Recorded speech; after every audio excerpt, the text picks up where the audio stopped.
না আসলে আমি চেষ্টা করেছিলাম যে যেরকম উইকেট ছিল আমার কাছে ফিল হয়েছিল এবং আমাদের প্ল্যান ছিল যে হার্ড লেন্থে হিট করা, মানে উইকেট টু উইকেট বল করা এবং ভ্যারিয়েশন করা। তো আমি আমার প্ল্যান ওয়াইজ এক্সিকিউশন ভালো করতে পারাতে হয়তো সাকসেসফুল ছিলাম গত ম্যাচে।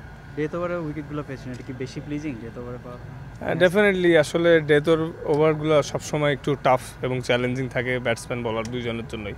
তো ওই মুহূর্তে আসলে এক্সিকিউশনটা ভালো করাতে ইয়র্কার ভালো ছিল, স্লোয়ার ভালো ছিল, এর জন্য হয়তো ওই ওভারটা ভালোই ছিল। এমনিতে ওভারঅল আপনার পেস কি আপনি স্যাটিসফ্যাকশনের জায়গায় আসছে এখন পর্যন্ত? বেটার 2018-র দিকে অনেকটা কমে গিয়েছিল ব্যাকের ব্যথার কারণে, বাট এখন নিয়ারলি 140 হইতেছে আবার। তো আশা করি আরও মানে ভালো হবে, সামনে রিদম আরও বেটার হবে। তো অল অ্যাবাউট কনফিডেন্স। তো ইনশাল্লাহ যদি সুস্থ থাকি দুই একটা ভালো ইনিংস আরও বুস্ট আপ করবে সামনে। টিমের সবার অবস্থা কি, মানে ম্যাচ জেতার পর অবশ্যই আরেকটু বুস্ট আপ হওয়া গেছে যে নেক্সট ম্যাচের মধ্যে এটা যেন কন্টিনিউ থাকে? জি ইনশাল্লাহ, আসলে সবাই মাশাল্লাহ ভালো শেপে আছে, এনজয় করতেছে। সত্যি কথা বলতে সিলেট সিক্সার্সের ম্যানেজমেন্ট, অফিসিয়ালস, কোচিং স্টাফ যারা আছে সবাই অনেক ফ্যামিলিয়ার এবং সবাইকে সাপোর্ট করতেছে। আমরা যে প্রথম ম্যাচটা হারছিলাম ওটার পরেও সবাই ভালোই ছিল, তো সেকেন্ড ম্যাচ জিতছি। তো ওভারঅল ভালো একটা শেপে আছে, আশা করতেছি এভাবে থাকলে এই টুর্নামেন্টে ভালো কিছু হবে বলে আশা করতেছি। যদি বর্ডারের লোকাল ব্যাটসম্যানরা সেভাবে পারফর্ম করতে পারছেন না?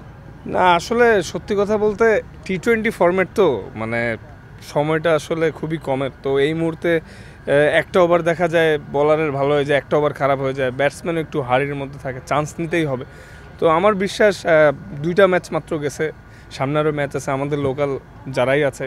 তো আশা করি আমরা সবাই লোকাল যারা আছে আমার বিশ্বাস ম্যাচ উইনার।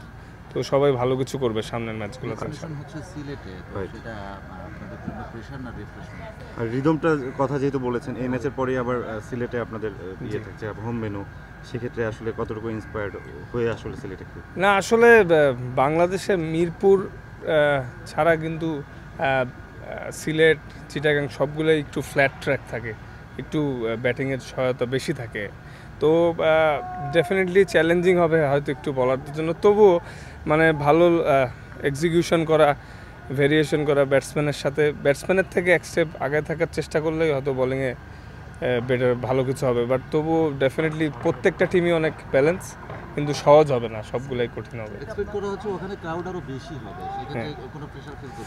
হ্যাঁ ওইটা হয়তো একটু বাড়তি প্রেরণাও দিতে পারে, যেহেতু সিলেটের ফ্যান্সরা আসবে, সিলেটকে সাপোর্ট করবে। আশা করছি সিলেটের ফ্যান্সদেরকে সিলেটে ভালো কিছু উপহার দেবো আমরা ইনশাল্লাহ।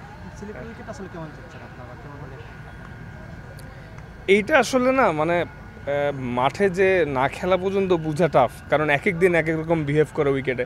হয়তো কোনো দিন একটু থেমে যায় বল, কোনো দিন একটু টার্ন করে। তো এক এক উইকেটে এক এক রকম বোলিং প্ল্যান নিয়ে বোলিং করাটাই আসলে টার্গেট থাকে। Thank you.